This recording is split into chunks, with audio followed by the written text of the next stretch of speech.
Hello and welcome to episode 76 of the Page One Podcast. I'm Marco. I'm Tarek. And thanks for joining us at the Page One Podcast, where we like to speak to writers of all kinds about their writing careers, how they got into the industry, and try and get as many hints and tips as possible.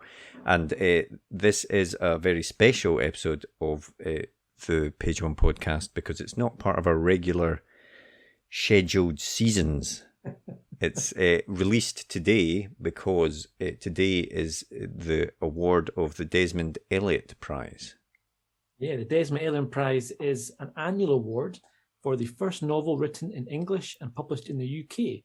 It's a £10,000 prize and it's named after the literary agent and publisher Desmond Elliott. I've got some Desmond Elliott facts here for you, Mark. Oh, hit us up with the facts, yeah. So, if I had to describe Elliott, I probably would call him charismatic, witty, and waspish. Yeah, and he lived his life with verve, I think it's probably fair to say. He drank only champagne, he only crossed the Atlantic on Concorde, and he launched at Fortnum and Mason. So it's a interesting life. Yeah, sounds like a good guy to have lunch with, I think. If he's paying, absolutely. And fly with. So today is the announcement of the prize winner, but we have been very lucky to be able to speak to the three shortlist nominees on this podcast. So we've spoken to them. They're a bit shorter for each one than our normal episodes, but obviously adds up to a longer episode probably in total. And the first guest that we speak to is AK Blakemore, who is the author of the Manningtree Witches. AK Blakemore is also the author of two full-length collections of poetry, and this is her first novel, obviously, given the prize. And it's a really interesting historical fiction novel that she's written. The second interview is with Rebecca Watson, who is the author of Little Scratch. She was listed as one of the Observer's 10 best debut novelists of 2021. She's had her work published in The Guardian, Granta, elsewhere. She was shortlisted for a whole bunch of short story prizes, and her book Little Scratch is a really interesting tale. It's a day in the life of an unnamed woman who kind of go, every single thought that pops in her head from morning till night is put on the page, and it's this kind of stream of consciousness, no letting up, and just from point A to point B right there on the page. And it's a really interesting way to tell a story. Very experimental, but really interesting novel. Yeah. And our final guest is Ellie Williams, the author of The Liar's Dictionary. Ellie is a lecturer at Royal Holloway at the University of London and has previously published a short story collection, A Trib and Other Stories, which won the James Tate Black Prize and the Republic of Consciousness Prize. And her book is all about false entries in dictionaries, which is apparently a real thing, which we discussed that I didn't know. I'd never heard of that until here, but it's fascinating. Yeah. Apparently they put it in the dictionary, so if anyone tries to copy it, they can say, well, that's one we wrote because we made up that word. Exactly, yeah. So all really interesting chats, and we talked to them about how they got started in writing, but also about these really special pieces of work and what they feel about being nominated for this great prize. We'll play a quick advert for our writer's notebook, and then we'll get straight into it. We won't be back at the end of the episode because this is not... Some might be pleased to hear that. Yes, exactly. Probably everyone turns off anyway. And we'll be back with regular episodes in the start of our season 8 in a couple of weeks. But for now, on with the podcast. The blank page. To some, it's terrifying, an obstacle to overcome.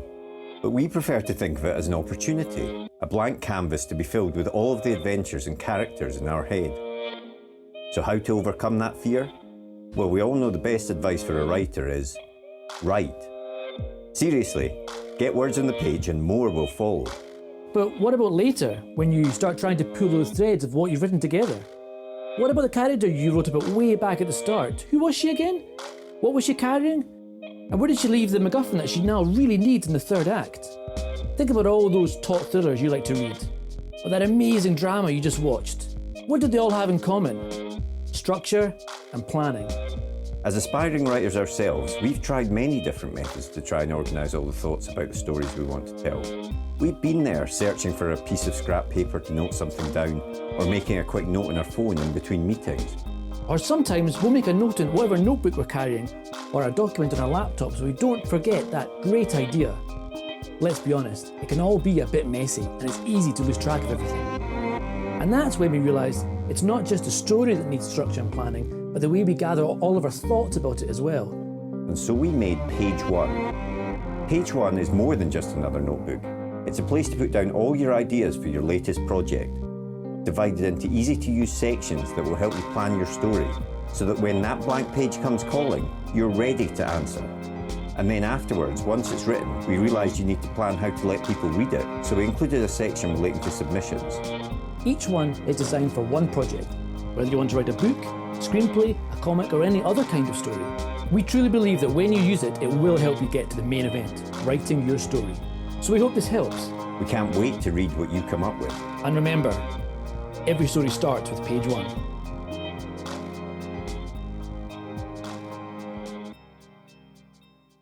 Do you always want to be a writer? No. I had a quite eclectic range of things I wanted to be. Vet, marine biologist, another classic. Actress briefly, ballet dancer. No,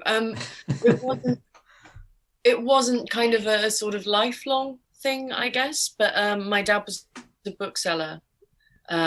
So I did grow up surrounded by stories, as people say.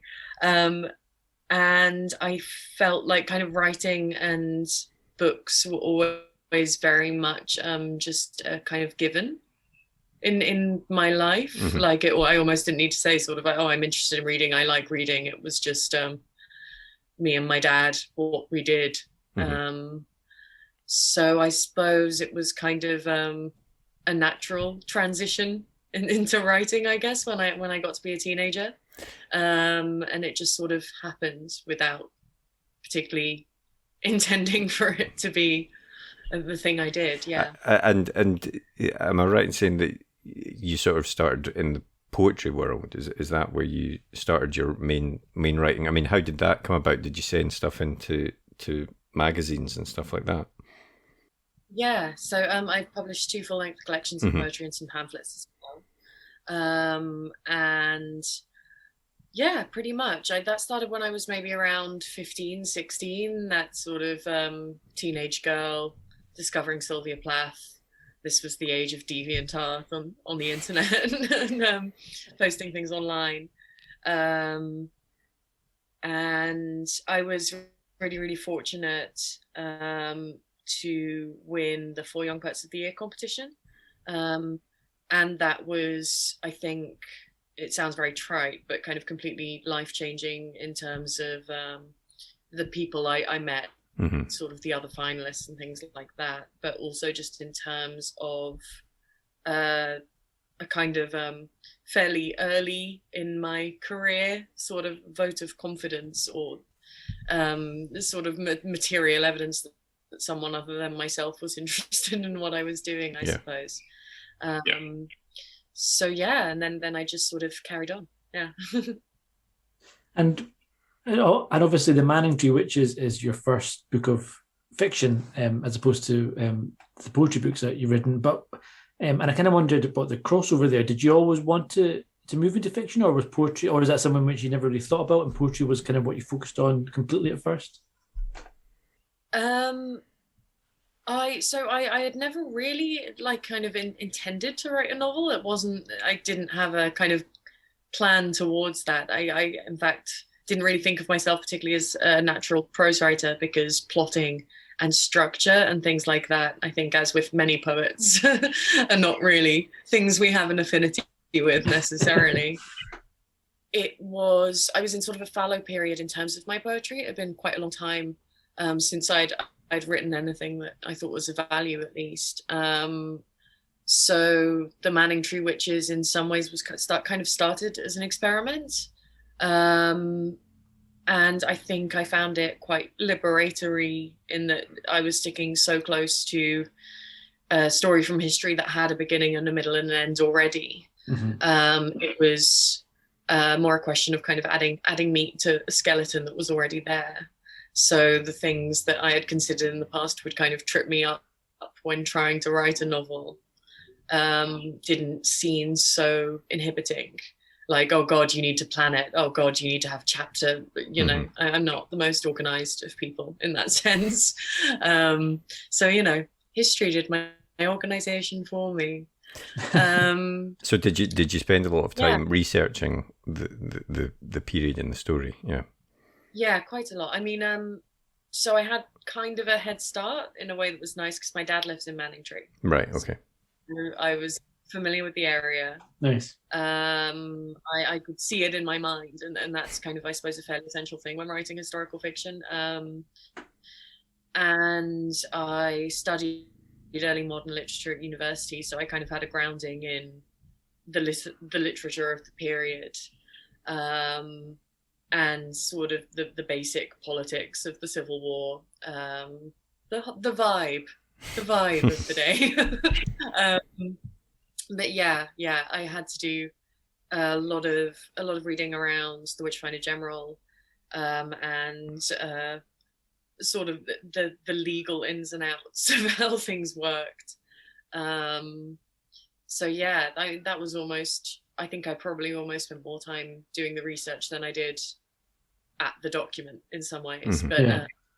Well, I mean, it's an interesting question, isn't it? You know, how accurate do you need to be in the end of the day? Because, I mean, you know, is it, in your view, is it important to be really slavishly accurate? Is maybe the wrong word, but you know, really accurate, or are you happy taking liberties if it suits the story or the feel of the scene, etc.?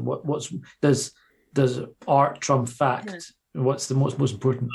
Yeah, I think it's an interesting one. It's kind of one I've thought about how I would answer, partly because I anticipated when the book came out I might be doing events in person and having kind of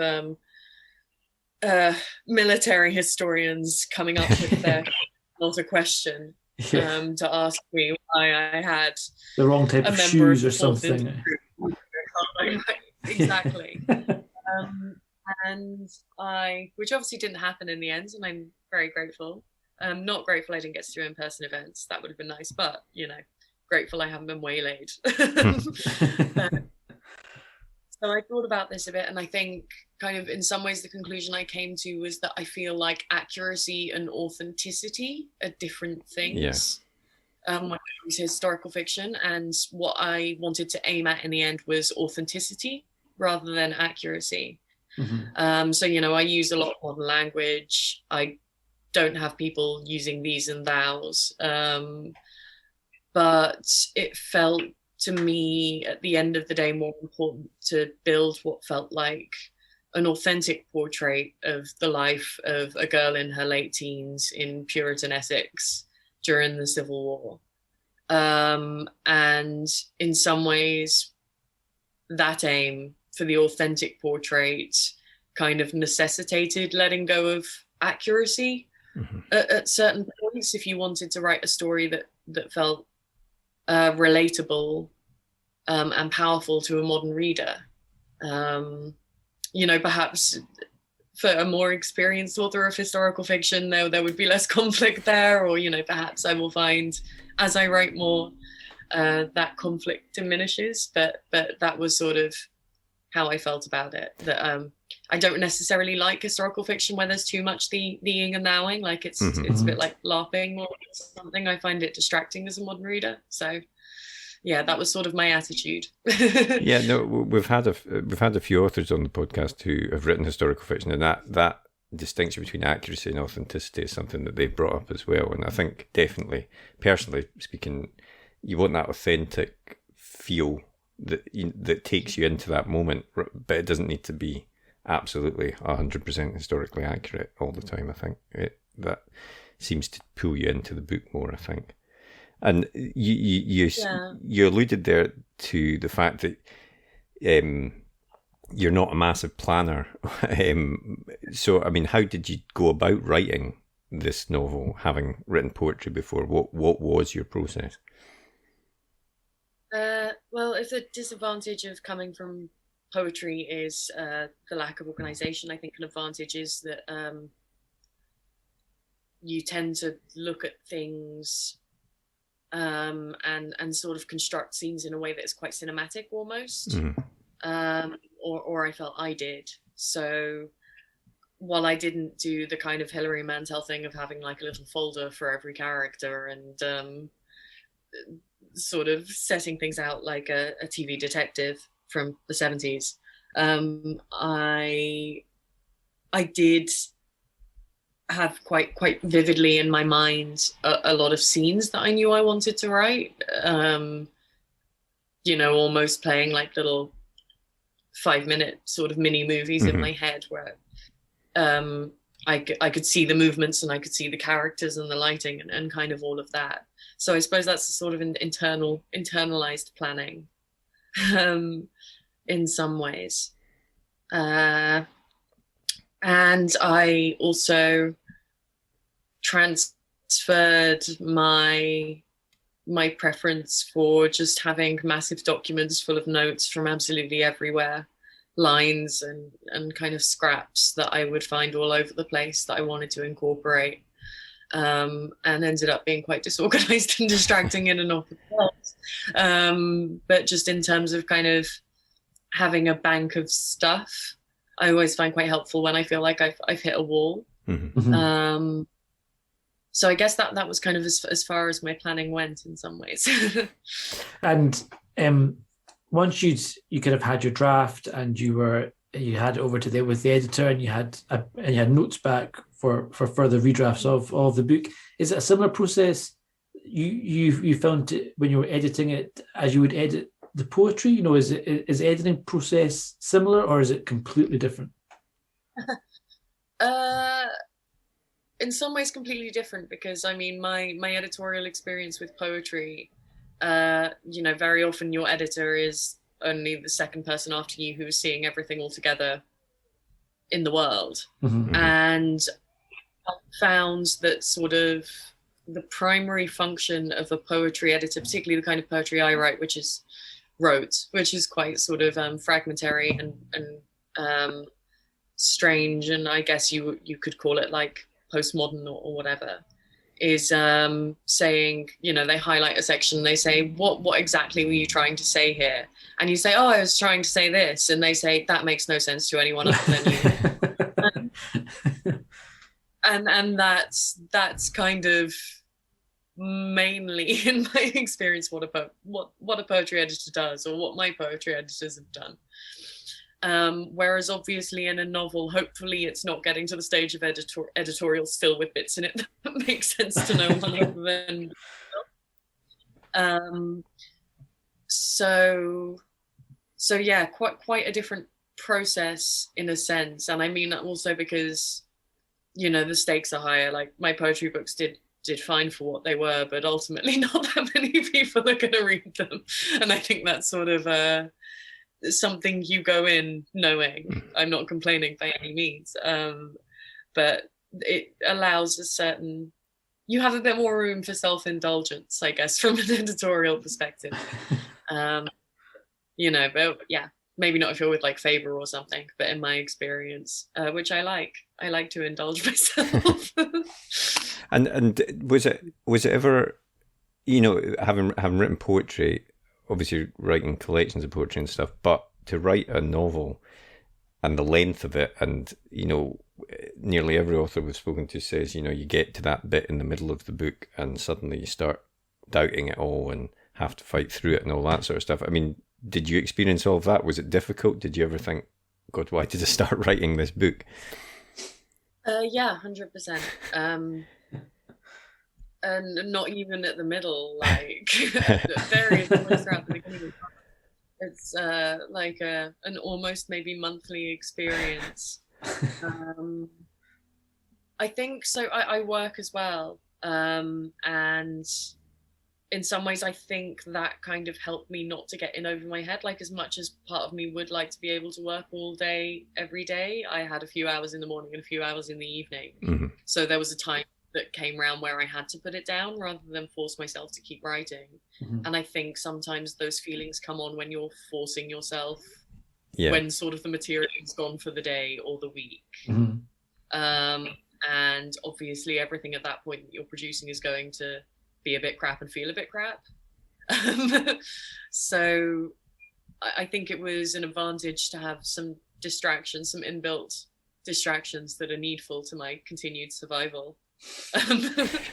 There's that horrible guilt, isn't there, of thinking I'm not writing enough and should be and making yourself write stuff when you're probably it's just going to be garbage. Whereas having a day or two off to recharge isn't a bad thing. Exactly. There's a really good Dylan Thomas quote about it, which I can't remember verbatim, but it's something along the lines of the best writer can only write for 2 hours a day, and after that you just get into trouble. Which good. I think is probably pretty much me, or only a couple of hours of real work anyway. And then maybe like an extra hour of sort of changing words while also looking at Twitter. And take it out again. Yeah. But I mean, that's work of a sort. And I think also it's trite and it's something everyone says, but trying not to get annoyed at yourself when you only, 200 words, 250 words, yes, it's a bit pathetic, but it's certainly better than nothing. And if you write 250 words every day for a year, you've got most of a novel there. Yeah, totally. So I think that's definitely something I learned with the first one, that when you're, and I'm now feeling better about the second one and easier to sort of stuff those feelings of this is inadequate and rubbish down. Because even if I can only bring myself to write 100, 200 words in a few hours, I now can see how quickly that sort of stacks up into something a bit more meaningful. And of course, the novel Manningtree Witches has been nominated for the Desmond Elliott Prize, and you're on the shortlist of 3 for the main prize. I mean, how do you feel about that? How was that news?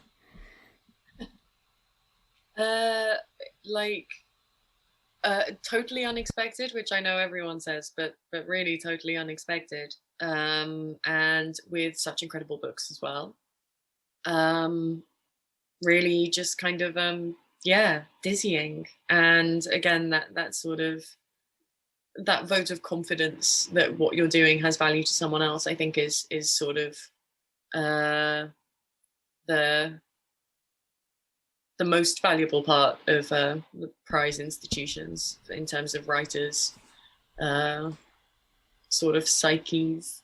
I'm just really, really delighted, and I mean honoured, because the long list was so incredible. I didn't think I would get any further, and was very happy to be on the long list. Like even that. I mean, it's true, isn't it? Because writing is so often quite a solitary thing, that getting some sort of affirmation, in the form of a nomination or something like that, can help massively in terms of your own self-confidence and self-belief. And is there any other ways that you think the prizes like this can help authors at the start of their career particularly? I mean, do you think these sort of things are important? Yeah, I mean, I have elements of cynicism about prize culture, which it would be kind of disingenuous or whatever to disguise because I happen to be up for one, I suppose. And this is more coming from poetry, where there's much more of a concentration of the prizes within a very limited pool of writers, which I think can... certainly prizes can still do good, but that kind of concentration ends up rewarding a certain type of writing in a way that I don't think is necessarily helpful. But there's so much more of a range of prizes and prize-giving institutions when it comes to prose that I think that is less of a problem. I mean, at the end of the day, I think money, like every single writer, basically the issue now, well, not every single writer, the vast majority of the issue is money. And there is funding available in dribs and drabs, in amounts that are large and in amounts that are medium-sized. and I've experienced my second poetry book won the Ledbury Forte Prize for best second collection, and that changed my life as well in quite a material way. Just that I rent in London, I work in an office job, and for the first time in my life, if my laptop died on me, I wouldn't need to worry about how I was going to replace it. So I wish there were mechanisms that somehow felt like more democratic or whatever for making sure that writers who need money get money. And something to think about.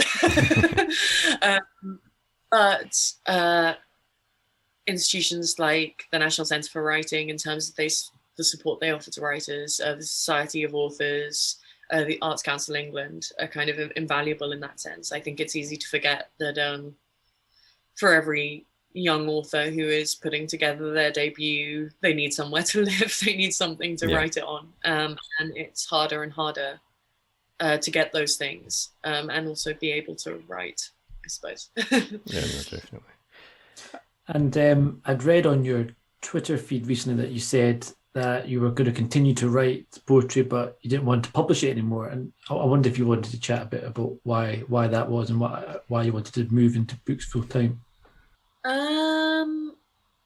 Partly I find the poetry scene increasingly infuriating in some ways, which has a bit to do with what I was discussing earlier about prize culture. And secondly, I've just sort of felt no desire to really engage with the administrative aspects of submissions and things like that in quite a long time. There's Mitski now instead of Dylan Thomas. Mitski, the musician, gave an interview about how people kind of feel like the more successful you are, the more time you have to do the thing you actually enjoy, whereas she found it was kind of the opposite. And the more successful she became, the more people who knew who she was, actually the more time she ended up spending on administration around the thing that she really liked doing, i.e. making music in her case.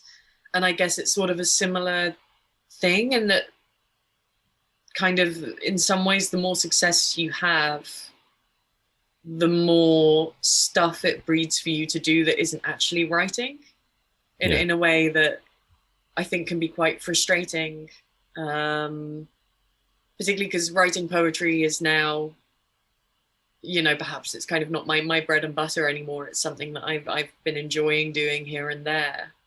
I don't particularly want to make it into work for myself again at the moment. At the moment. Is there more of a, in the poetry scene, is there more of a emphasis on you need to be winning prizes and really get your name out there in ways that you don't quite have to do for writing fiction, you think? Yeah, and performing, which, I mean, obviously that's not an issue right now. But performing, which has never necessarily been sort of my natural métier. I mean, I enjoy it, and I think I'm a decent reader, but I have great anxiety about getting on stages, and that's much more expected of a poet than it is of a prose writer. Okay. And no, not necessarily that you will be winning prizes, but also, I mean, ultimately,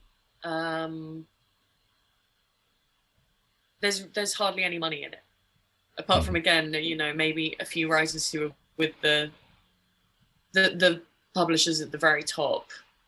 It is not a way that really anyone can sustain themselves, and I love that about the poetry scene in some ways, because the variety of people, poets as a group are much less culturally sort of monolithic than prose writers are. And a lot more varied culturally in terms of their class backgrounds, because there is a knowledge that there is kind of no money in it, so the people who do it for the large part do it because they love it, rather than out of any sort of sense of this is how I get rich, this is how I win. Yeah. Not that most prose writers do that either, but I think, when money gets to be involved, Yeah. But it does mean it doesn't necessarily seem, when you are trying to fit writing into sort of the nooks and crannies of your life, that poetry doesn't seem like necessarily the most economical use of your time. But yeah. So you alluded as well to the fact that you're writing your second book just now. So is there a release date for that? No, nowhere near. Okay, excellent. I finished maybe the first third of it this morning. Right. Okay. So that was nice. Yeah. Again, I came to the manuscript at maybe like 7 a.m. with my cup of coffee, and there were about 200 words left for me to finish the first section of the book. So I just wrote those 200, and then I was like, it's 8 p.m., but that's me done for the day. That feels like a good place to... Nice. Yeah, and then went and had a fag instead. But yeah, no, I think probably quite far away from that happening. There's a lot of I need to do more research on this one. It's about a part of the world I know far less about, right, and a time in history I know far less about. So I will need to be traveling to places that I cannot currently travel, for instance, research trips. So yeah, but I'm kind of writing it anyway with what I do know and what I do have, in the hopes that by writing it, what I need to find out will reveal itself to me. So yeah, a long way away, but watch this space. Excellent. Nice. Look forward to that.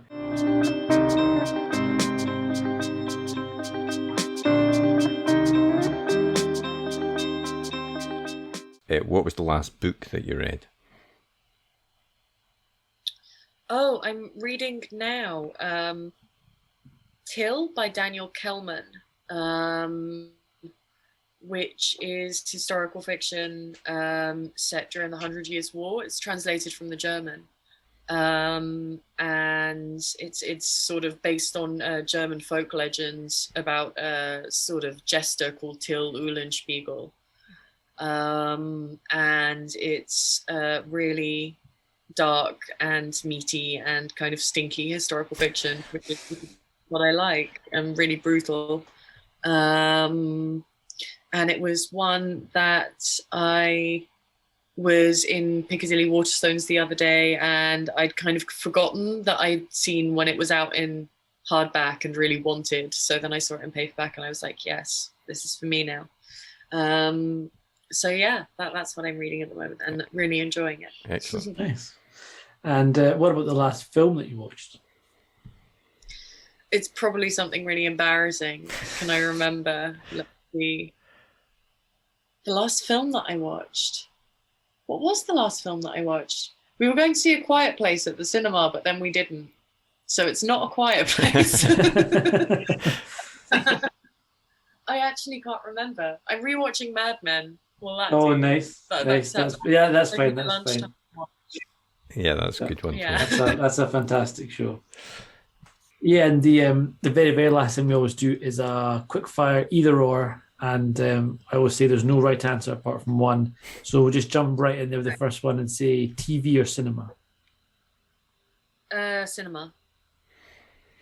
Night owl or early bird? Early bird. Fancy restaurant or a takeaway? Takeaway. And last one, real book or ebook? Real book. Always a real book. That was the easiest one. Oh, that was actually the incorrect answer, I'm afraid. So.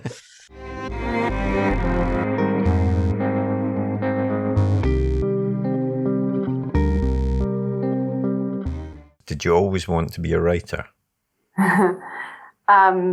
Yeah, I think that there was the kind of impulse to write.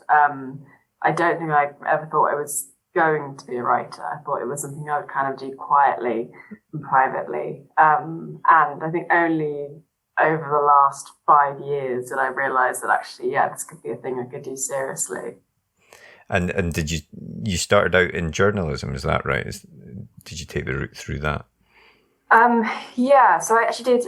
When I graduated, I did 1 year working in book publicity. Right. And then I went into journalism, but initially just basically in a kind of administrative role, but with freelancing on the side. And then I kind of started doing a bit more editing and writing. And now I work as assistant arts editor at the FT, now part-time, but I was doing it full-time. And I guess freelancing was really my kind of first proper professional public facing writing. Mm-hmm. And did that sort of work in journalism and I suppose editing other people's work and stuff, did that help with your own writing as well in terms of your fiction writing?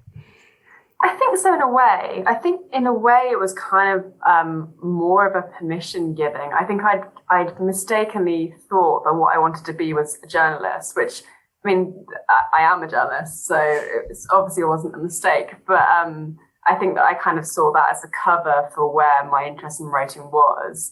And kind of by freelancing, doing all that journalism, I could see that it wasn't really doing what I wanted, as in there was still something that didn't exist I wanted to be doing.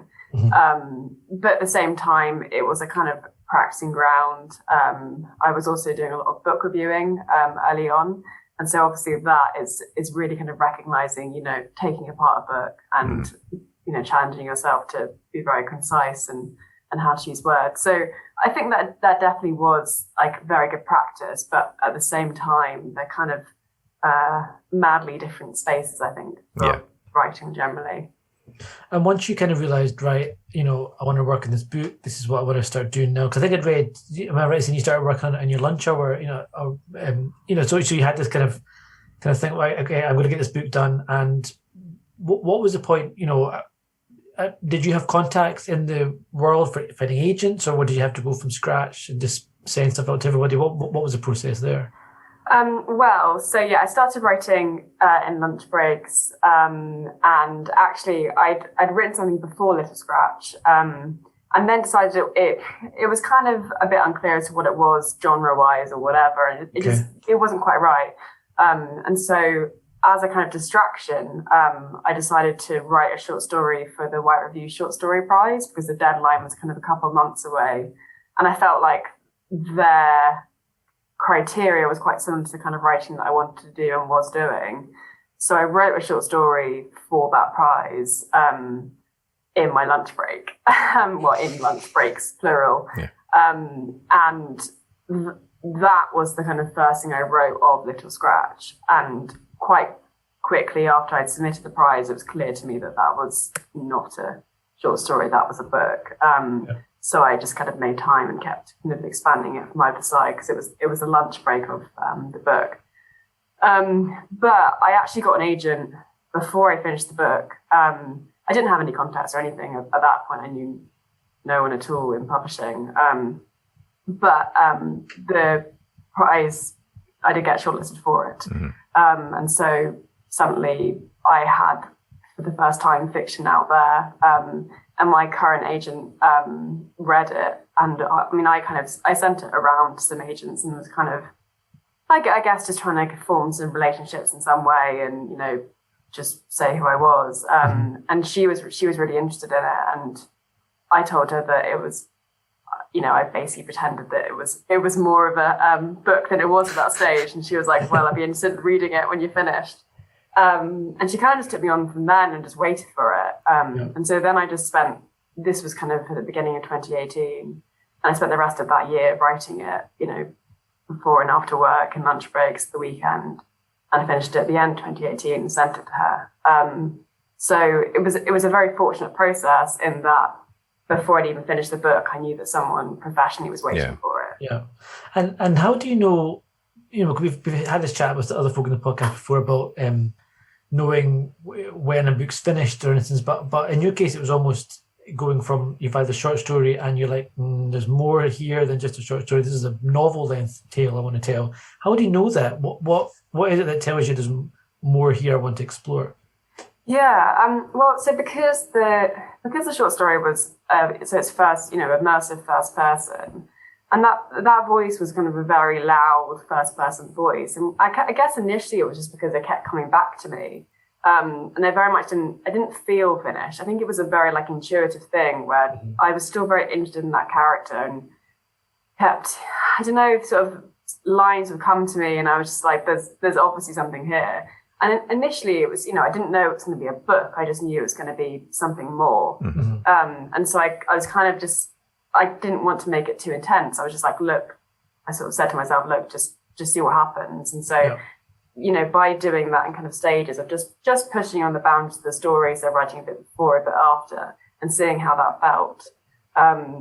And then from there, because I don't write chronologically, and so because my impulse, so the book, I should say the book is a day in the life. So from when she wakes up to when she falls asleep, no stopping. But because I was suddenly wanting to write a bit in the morning or a bit in the evening, suddenly I had this massive structure or impulse. And so there was clearly like a whole day's worth of content. So I had this kind of, writing a whole day is quite handy because I have a kind of an immediate plot structure. So I could say, okay, well, if I'm writing a day, it's going to be a book, isn't it? Yeah. And we've not actually asked you exactly, do you want to describe Little Scratch a bit for listeners that don't know? Sure, yeah. So it's the day in the life of an unnamed young woman from when she wakes up to when she falls asleep. And it's inside her head. And it's kind of every moment, what she thinks, what she sees, what she smells, all those kind of sensory and visual combinations of things in live present tense. And she is she's an unnamed woman, and she's an office worker, and she works in a kind of an assistant role. And I guess it's kind of amidst what seems like quite an ordinary routine, an ordinary day, she's reckoning with the kind of psychological burden of a recent trauma. And so it's looking at the way in which routine and ordinariness is kind of both made in a form of climax, but in some ways, like everything is infused by the event that she's refusing to think about. It's a really cool concept. So I was going to say it's a really cool idea, and it's certainly not a concept that I've seen done. I can't think of top of my head. I think any concept like that where it's literally as from point A to point B and just a non-stop, and it's a really cool way of kind of getting in someone's head and playing that kind of unreliable narrator trope a little bit, and that it's quite interesting. And where did that idea come from? It's really fascinating. I think so the first part of it came from thinking about the way in which we write immediacy, and I felt like generally in writing we're not actually that honest about how immediate present experience works. We're very into kind of writing grand exposition, grand revelations, and I really thought there is a drama in present tense, in genuinely how we experience everything that we don't really talk about or write about. And I also thought that because the protagonist is suffering from like a recent sexual assault, I felt like actually in some ways undramatizing that experience would be more interesting, because the way in which we talk about victims and survivors is often a kind of very dramatic and very kind of cliched way of depicting. So I felt like by placing her in this very ordinary structure and this very regular structure, it felt like a kind of more genuine way of exploring trauma, I guess on those kind of off moments rather than like either in the moment of experience or in a moment of climax. Yeah. And did it take you a while to find that voice that, because it is an unusual voice in the book, and it works really well, but did it take you a while to find that? Well, I actually it kind of came to me instantly, but only because the kind of moment that the way I found it was because I was trying to write immediacy. I thought, okay, I will challenge myself to write 30 seconds of live present time, and how would that sound? And what I found was that in translating quite ordinary 30 seconds worth of life, as soon as you put that on the page, it sounds very like fixated and kind of deeply neurotic. because all of these things are not made to be written down. They're not made for a reader to experience. They're made to be forgotten instantly. And so that neurosis was just like there in the challenge that I set myself.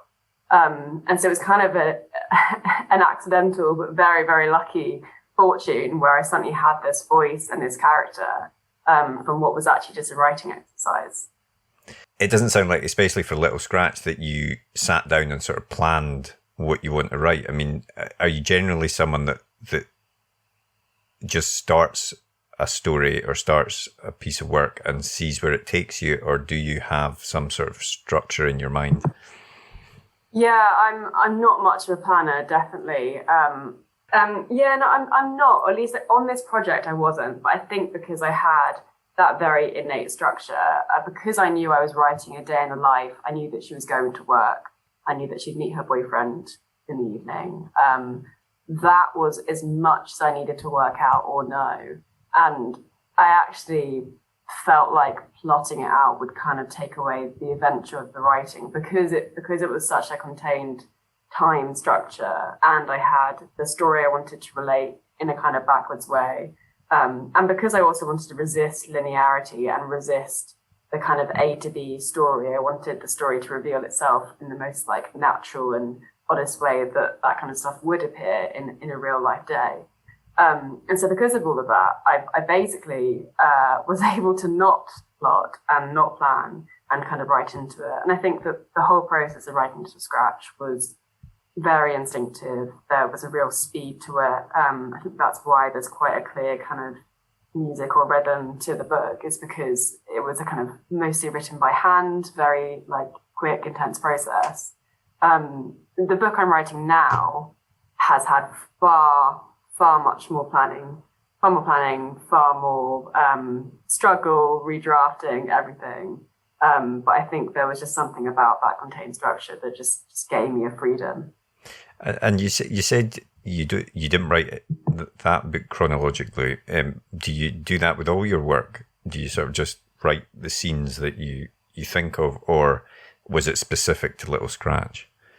Yeah, I definitely don't write chronologically. I think it's partly because it means I can kind of write what I'm genuinely in the mood for writing. Right. Okay. So depending on the kind of tone, whatever that I want to write, that's what I'll do.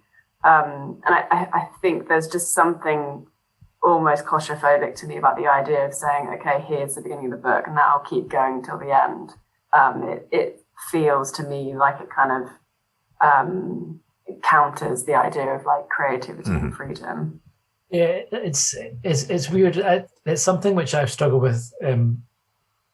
For me, if I don't write it in the chronological order, I feel like because there's times I'm like, this scene isn't working. I'll just jump ahead and write the next scene, and I just can't do it because I feel like I don't know what I'm leading into it from, and I sometimes wish I could just jump ahead and do that. And so I think that's quite a skill to be able to just say, I'm going to focus on this in the moment right now. I want to write this scene because that's what's interesting me, and use that to kind of see when you fill in the gaps later what kind of story you're left with. It's quite an intriguing way of doing it.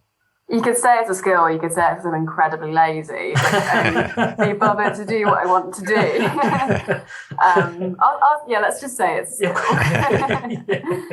And what about the editing process? Do you get to the end of a draft and then look at it all as one, or do you revise as you go? How does that work? So for Little Scratch, what I would do is I would write by hand a few thousand words at a time, partly because what I haven't mentioned for listeners is that the form of the book is very bizarre. So the way in which, because I was trying to depict like immediate present tense, the page kind of relied on that as you went down it, you passed through time. And so there is a kind of system to the page depending on whether it's inside her head or what she's seeing and all those other things, in order to see the kind of simultaneity of experience and the kind of bombardment and overwhelmment and whatever. And so because of that, because there's different kind of channels going on at some points and on all sorts, if I didn't write by hand, it would be an incredibly slow process, and I think I would lose a lot in delay. Mm-hmm. So what I would do is I'd write a few thousand words by hand, and then I would, as I typed it up, I would kind of edit as I went. And I think that is a really valuable thing for me, working between the two different types of writing, because I feel like you see your writing differently depending on whether it's written by hand or in a Word document, or printed out or on a laptop. All those different ways of seeing it feel different and allow you to see your writing slightly more objectively. It gives you kind of an immediate distance. And also, I kind of feel like if you write straight away into a Word document, it instantly looks good, you know? I mean, like, it looks kind of professional because it has that formatting. And so I think it's harder to recognize messiness, at least that's how I feel anyway. And so that kind of working between two different zones, making myself, every time I write something, have to write it again to be able to get it onto my laptop, was a very natural kind of as I go revision. And so for that, for Little Scratch, that was how I edited, and that was the kind of the end of the editing process. When it was in a Google Doc or whatever, that was kind of, it felt ready, and it was really a one draft thing. For the book I'm working on at the moment, I'm on a second or third draft, and each time I'm both editing sections and then editing overall and kind of doing structural work as well. It sounds quite interesting. You know, you're saying it was a kind of a one draft thing almost, and I can see that. You know, in the final book, I can see how that would happen, because you almost, as you were saying earlier, you almost want that immediate thought that's when it's in your head as you put it down. That's kind of it's almost locked in. You don't want to tweak it or play with it too much, because you maybe lose that sense of spontaneity or something coming from it. And so, how did that work with like getting notes from the editor and stuff? You know, was it difficult to edit it in terms of not wanting to change because you would lose that initial thought process? Yeah, I mean, I definitely wasn't too precious. Fortunately, although maybe that's just because I wasn't challenged too much. So I mean, it wasn't a massive editing process. The kind of the main thing was that I probably added a few thousand words more to the book, which is basically just I had a page of notes from my both US and UK editor collected together because they worked together. And they just gave me a page feedback, and it was mainly like refining a few words, and they kind of signaled a few places that they enjoyed and wanted like a couple more instances of. And it was surprisingly easy to go back in and add that stuff. I find it very easy to get back into that voice, and so it only felt like a valuable process. But yeah, I don't know. I mean, I think I also it's. Although I say, you know, it was a one draft wonder and everything, when you're kind of constantly tweaking and stuff, it's kind of hard to remember how much something is revised because it just stays in the same place as the same thing. And it's such a kind of, you know, natural changing process that for all I know, like, you know, sentences were revised God knows how many times. I think there were bits that I knew would stay as they were 100%. And those were definitely the parts where I was writing really quickly, and I could see that some kind of, you know, subconscious thinking had already gone into these passages because I had them so ready. And those are the bits which I wasn't surprised to then see. I just wanted to keep as they were. And of course, Little Scratch is nominated for the Desmond Elliott Prize. You're on the short list of 3. How does that feel? Rubbish. Yeah, no, amazing. Really, really cool. Yeah, I don't know. I mean, I definitely felt kind of nervous when I was writing the book. I mean, not while I was literally writing, but kind of when I think about it, I'd be like, what are people going to make of this? Because it is strange and it does demand, at least initially, the reader's attention to believe that the system that they don't yet understand or haven't yet learned that they will. And I don't think it takes very long to kind of get a handle of it, because obviously it's mimicking kind of thought and experience and whatever. But I didn't know whether I'd be able to trust people, whether they'd want to trust me. So I think this kind of stuff really does just kind of highlight that thought was very wrong to have. And yeah, obviously just kind of affirms me and affirms me as a writer. And, you know, so much of writing is pretending, and just being like, yeah, sure, I'm a writer. Like, you know, this book has my name on it, but like, I'm just putting words on a page. Like, what right do I have? So yeah, whenever anyone says I'm good at something, as in good at writing, I'm always just like, thank you. This is going to help me in my next day's writing. Yeah. And do you think a prize like the Desmond Elliott Prize, etc., you know, especially for authors that are starting out, is it quite a good thing in terms of a boost both psychologically to them and also in terms of getting their name out there and stuff? Is it quite important, I think? Yeah, I think so. I mean, you know, like being a debut writer is very difficult, particularly over the last couple of years, particularly during the pandemic, where, you know, getting attention is very hard. And yes, people are reading more than ever. Yes, book sales haven't, you know, slid into horrendous numbers because of the pandemic, but what people are buying is not, you know, debut writing, and particularly not formally experimental literary novels.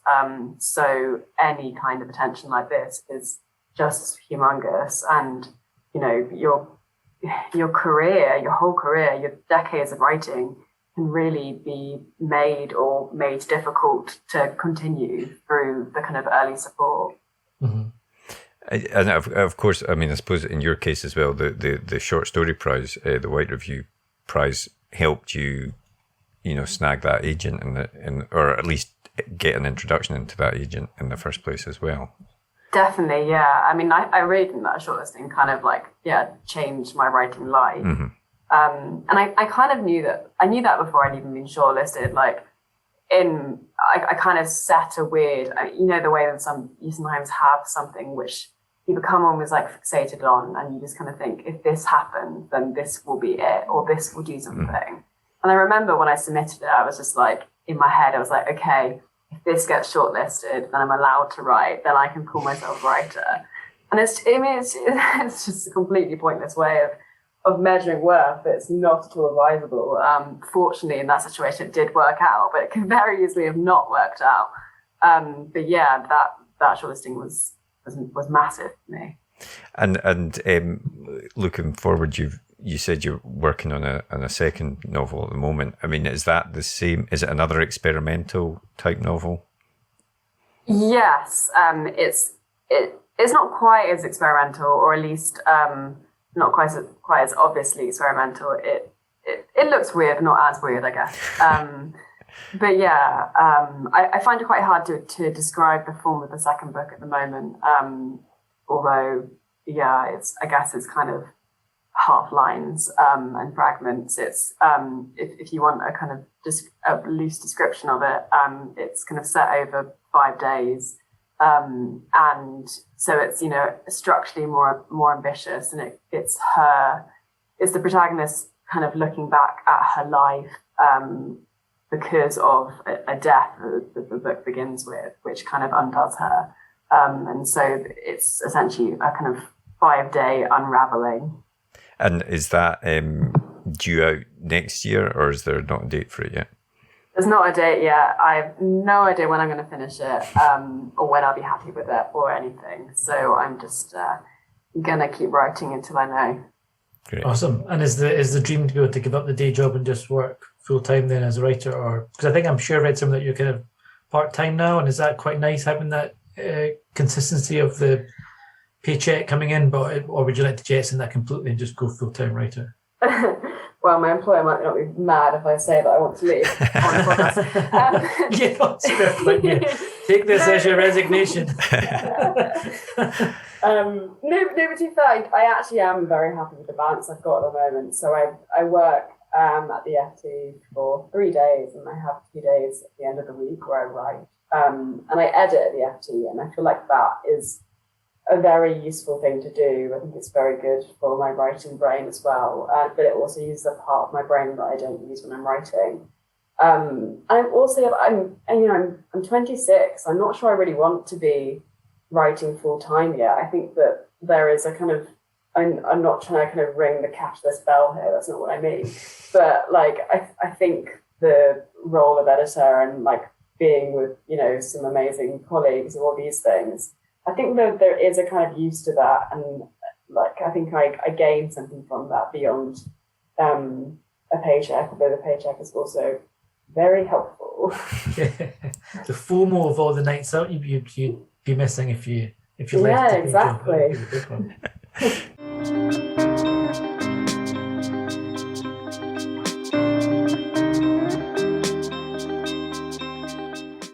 What was the last book that you read? I think that is quite a cool question to ask, because there was a passage in my novel which describes the protagonist being asked what book she'd read recently, and then her being unable to answer the question. So thank you. But no, I can answer it myself, so that's okay. I've just finished reading Wittgenstein's Nephew, the Thomas Bernard book, which is really, really good, yeah. And incredibly short, but just has brilliant voice.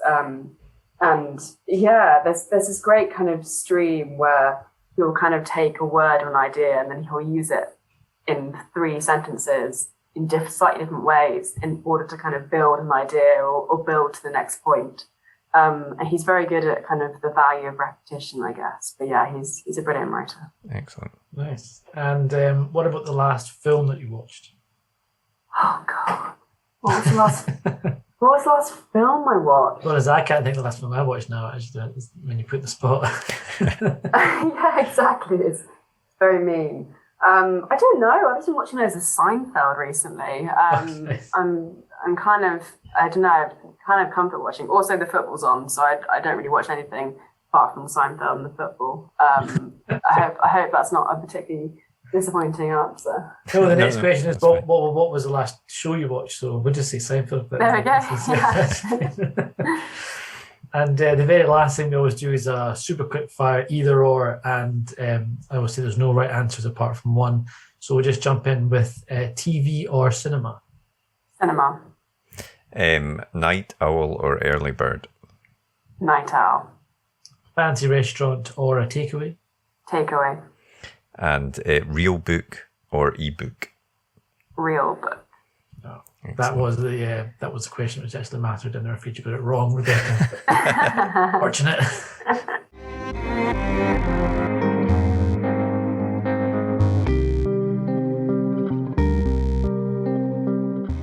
Did you always want to be a writer? I've always wanted to be a radio continuity announcer, so my career thus far is very disappointing. And this podcast is my way in, right? Yeah, that's it. No, I've fallen into that stereotype of that answer of I have always written. I didn't ever think it might be something that I'd be able to spend my time doing. I always thought it might be more of a hobby, a kind of amateur thing. There's nothing wrong with that at all. I still find the idea of publication quite intimidating. And my students who write, I really genuinely want them to know that publication isn't everything. The most important thing is the story you're trying to tell or the way you're trying to tell it.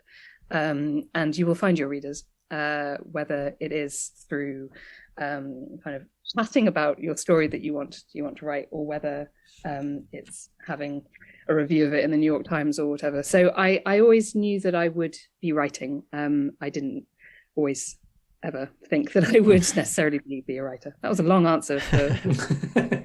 But did you? Am I right in saying that you sort of started by writing short stories and short fiction? Yeah. Yeah, that's right. So I enrolled on a creative writing master's at Royal Holloway, and it seemed like everyone else on the course knew either the novel they wanted to write or knew that they wanted to write a novel. I also thought that that's what I wanted to do, but I didn't have any idea about how to go about that. So I wrote for the workshops every week short stories just because that seemed feasible. That was an amount of words and to my mind at the time, kind of a truncated story arc that I could handle in that amount of time and get away with. And from that, I started to care a lot more about what what did short fiction mean? What was the difference between a short story and a prose poem? Should there be a difference? What on earth was flash fiction? And the more that I got embroiled with those questions, or curious about those questions, I found myself writing short stories and concentrating on that. So the novel is quite novel to me. Yeah. And you've had some great success with your short stories. You know, they've been in a variety of places. They've won a whole bunch of awards. Your debut collection, A Trip, won the Republic of Consciousness and the James Tate Black prizes. And I kind of wondered, how did you make that first step into getting your short stories out there? Did you approach a publication? Did you have an agent? What was your path in there? So I mean, I mentioned before the Masters I was on, one of the members of my year group, Declan Ryan, who's a poet now published by Faber, he set up a open mic night, basically, for poetry. And unfortunately for him, prose writers came along too and forced the audience members to listen to their chapters and their short stories. And I popped up at one of those, and in the audience was one of the editors at Influx Press, who approached me after the reading, and we just were talking about short stories. And I'd sent work off before to various publications, so the White Review, which is based in London, and 3am Journal, which is an online journal of short story and poetry and articles and reviews. But I'd been very kind of peripatetic about it. I hadn't been thinking about a collection of short stories. I'd just been thinking on a story by story basis. And any interest I'd had from agents after the Masters, they all seemed to like how I was writing, but they all wanted to know about a novel. So it was very, I felt very encouraged when the editor at Influx started talking in terms, well, would you like to bring out a collection?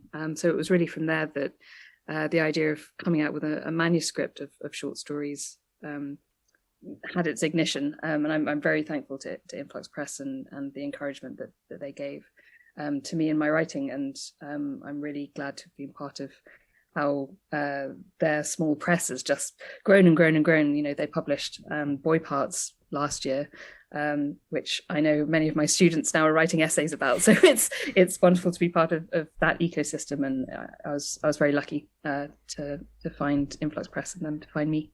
And when you're putting together a collection of short stories, you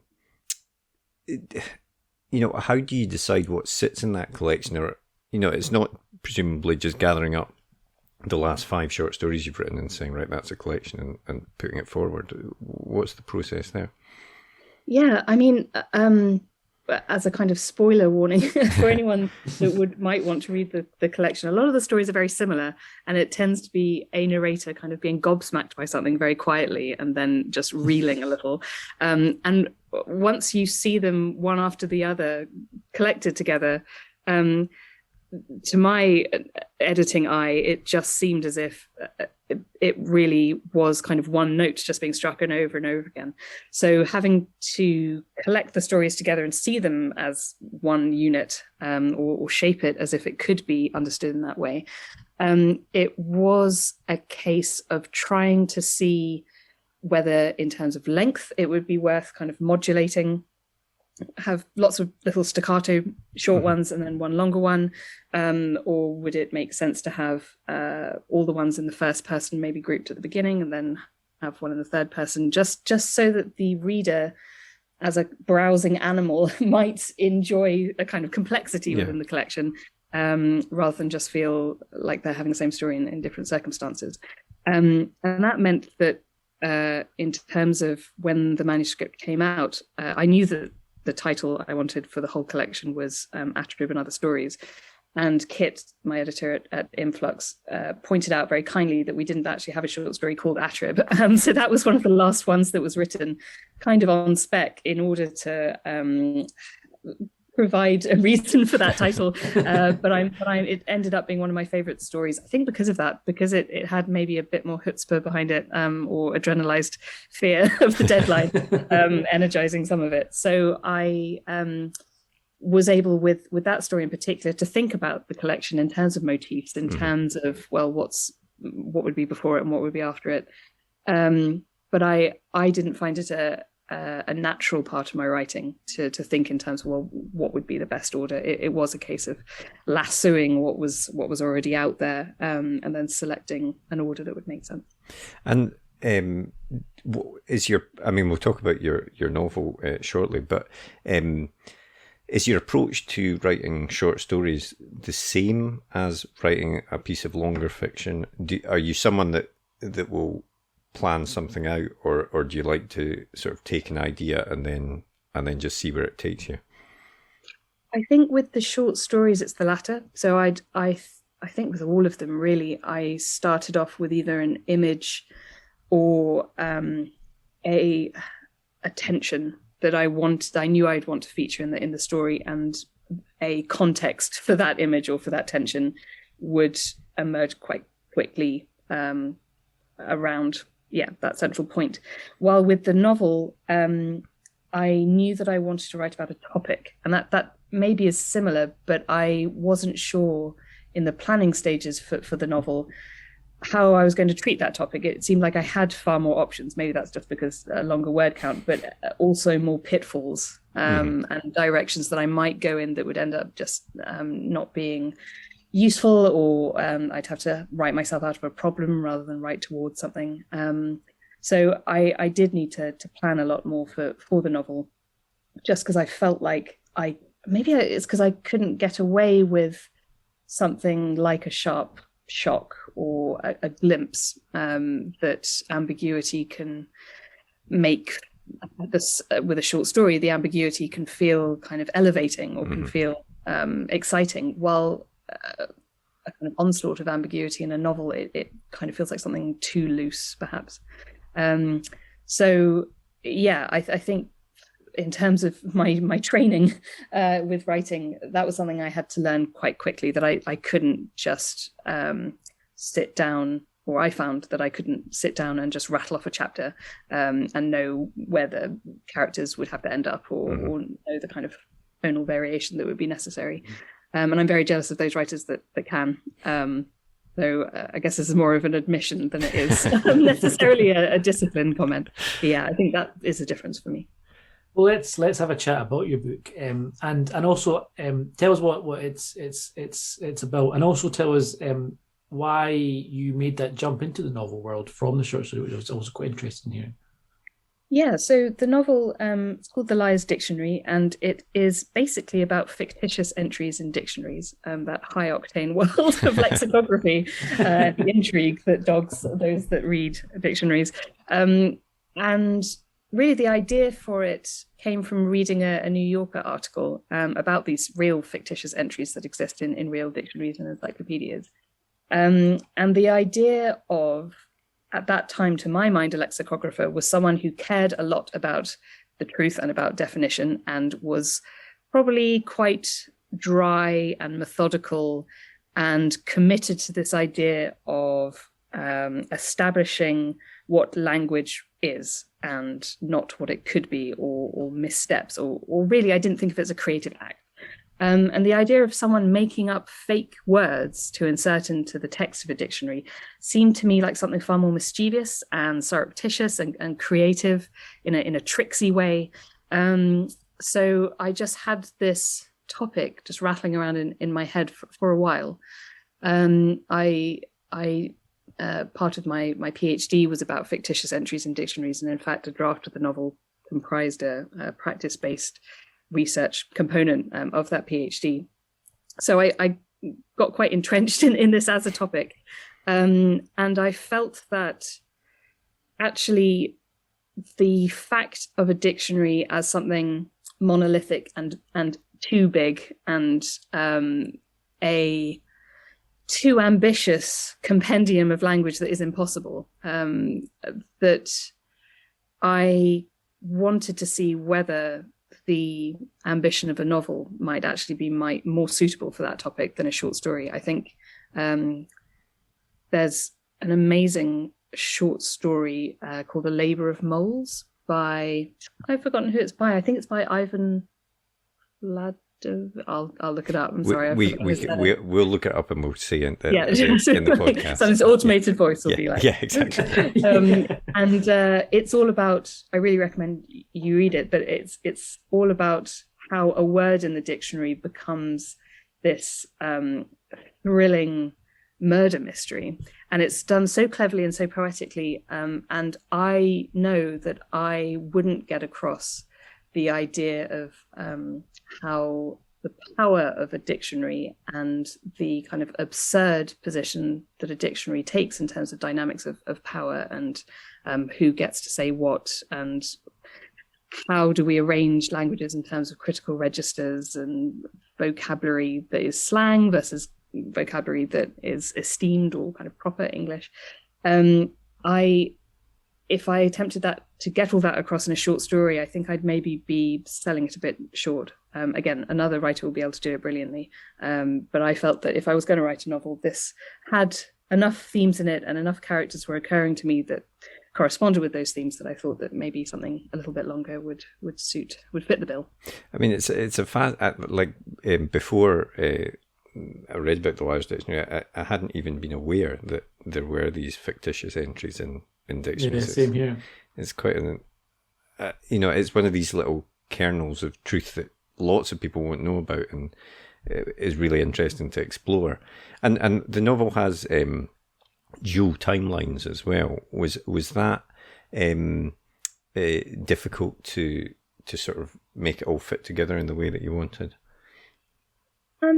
Yeah, at one point, my wife, who's a writer and has been married to me throughout the writing of this novel and has seen me go through various kind of manic bursts or tragic bursts, depending on how it goes. She's seen at one point I was going to attempt to write the novel as a dictionary, so it would have words that would then be defined with a narrative. Wow, yeah.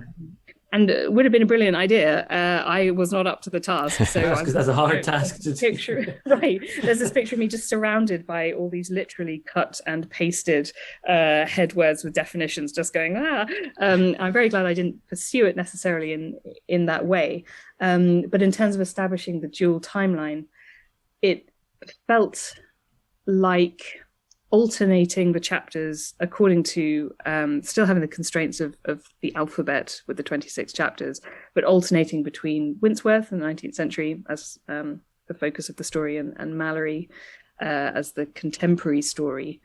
It felt like a clear enough way of showing those two timelines without requiring the reader to spool back or to find connections, or to privilege one over the other in a way. I think that privileging will happen, or that interest in the characters' storylines will happen as a reader is more interested in one than the other.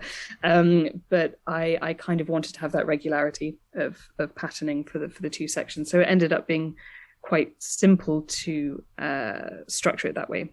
But maybe that simplicity was hard won through lots of false starts and attempts. How did you find it writing the novel compared to writing short stories? Was it a lot harder? I mean, obviously it's a lot harder than, well, I say obviously. Was it harder than writing short stories, or was there a freedom, I suppose, in having the space to really, go where you wanted to and really delve deep into character stuff? Yeah, I think both, in that there was that freedom that felt like a release and a relief that, it needn't be a digression to wonder about a backstory or to maybe the indulge is the wrong word, but it could be justified within the text to include what in a short story would be extraneous or might be kind of background detail that might delay some of the motifs or kind of a central conceit of a short story. But with that freedom came the realization that, well, what if this is all just elaboration? And if this is a novel about language, if I am imprecise, then I'm kind of underserving the themes of what precision is and what's possible about it. So I think possibly this is me. It is me overthinking it, and that what should be important is whether there is satisfaction with the narrative or with the images that are found there. But I did feel that while the novel allowed me more room to explore, it meant that I then had to understand the remit that I'd set for myself. And I think for that reason, with short stories, I tend to know when to end them or how they're going to end, because I'll tend to think that I want it to end with this emotional feeling. Emotional feeling, that's a terrible way of putting it. I want it to end on this kind of beat. I want it to have this misstep at the end or this neat conclusion. While with the novel, I wasn't sure for a long time whether I wanted the characters to get their comeuppance, to have a twist at the end, to leave a ambiguity kind of embedded into their narratives to show that there is no solving of language or the issues of lexicography offered by this novel. And it was, again, as with the collection of short stories, it was only kind of a couple of months before the proofs went out that I really decided on how to end it. And I guess this is justifying after the fact. Like, I'm glad that I did it in that way, because again, I feel that it felt like a natural gliding home in writing the ending, rather than something that I'd decided early on and then had to build up to or justify in the kind of scrabble to get there. And what about the actual sort of revision and, you know, editor's notes process and things like that? Does that differ greatly between novel writing and short stories? I mean, what strikes me the most, and again, I think it's a kind of horrified realization that writing about language and authority in language, getting proofreaders' notes back saying like, okay, but you've misspelt the character's name here. Is that intentional? Is that what you wanted to do? It's just galling in a whole new way. I guess that's more to do with the topic of the novel versus the short stories. But no, I think with the novel, actually, in terms of editorial notes, it's interesting that being lucky enough to have had it translated in some other languages, getting the notes back from translators where they're asking about, well, is this you being clever here? Is it being funny about being clever, or are you not very good at writing? And having to kind of diplomatically, while still maintaining any ego, come up with an answer to that that would be useful. No, it's just I'm so in awe of the translator's task generally, and seeing people working on the book and realizing, on the one hand, as I say, kind of horrified realizations about the way things were phrased and why on earth did I do that, but also seeing that there were decisions made that I don't necessarily have an answer to in terms of why I wanted this patterning, or why this image should work within a pun or within a wordplay, or should fail within the wordplay. But seeing that forensic sentence by sentence reading and having it played back to you as if it wasn't your own voice, as if with my control over the language completely taken away, was really instructive for me, and I feel very lucky to have gone through that process. That must be, you know, in a work that is, as you say, so focused on the way it's told, the structure, the words used, and everything. To translate it in a way that works in different languages must be such a skill in itself, to, you know, because often it won't be just a literal translation. It wouldn't work that way. So it is the work that translators do. You know, I've read quite a few books that have been translated from other languages into English, and there must be you know, it's never recognized. I don't think. You always see the author's name, but you don't see the translator's name. It's not made a big deal of. Yeah, so often it's hiding amongst the publication details rather than up front on the cover, and bigger than the author's name, really, as it should be.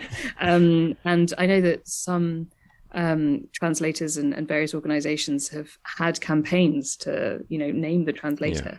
And it's the little translation that I've done poorly, very poorly, and not of my own work. It's so idiosyncratic. And because in part my interest in the topic behind this novel, the research for the novel, is about idiosyncrasy and eccentricity and where people are unable to communicate well, or where they care too much about communicating well and actually end up saying very little.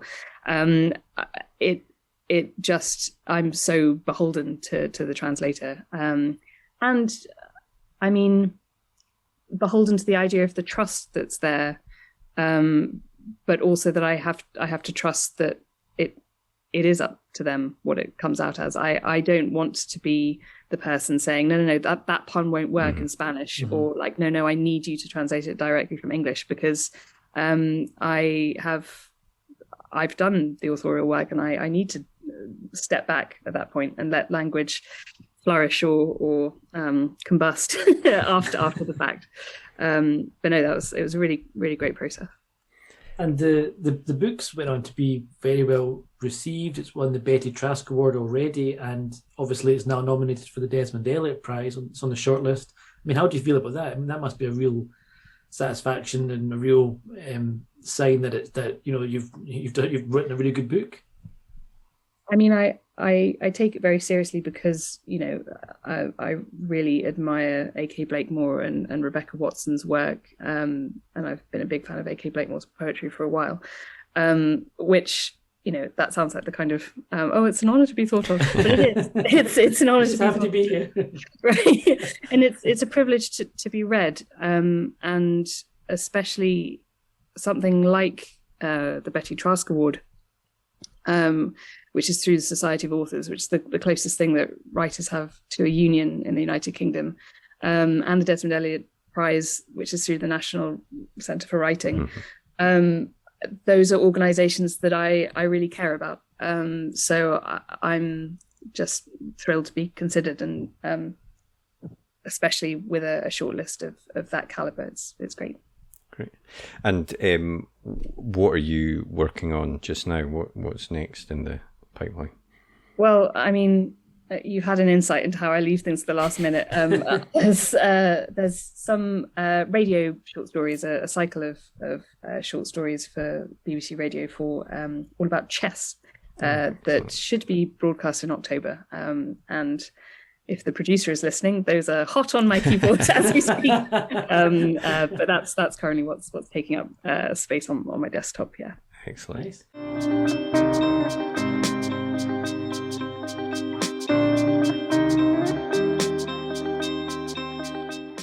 What was the last book that you read?